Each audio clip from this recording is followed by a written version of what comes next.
Hey guys, in this video we are going to show you how to get ratings on Facebook Marketplace. First, open the Messenger app on your mobile phone.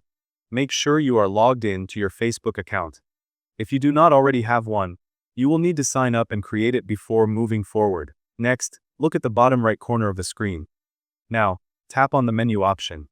From here, you will see several shortcuts. Then, tap on Marketplace to open it. Once you are in the Marketplace, tap on your profile icon or your buying and selling section. Here, you will see your account activity, including items you have bought or sold. This is also where ratings appear.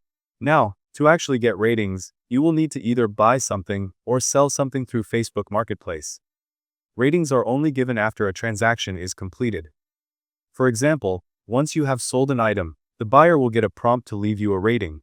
Similarly, when you buy an item, the seller can also leave you a rating. After that, go back to the Chat tab of the Messenger. Here, you can select any chat from your inbox.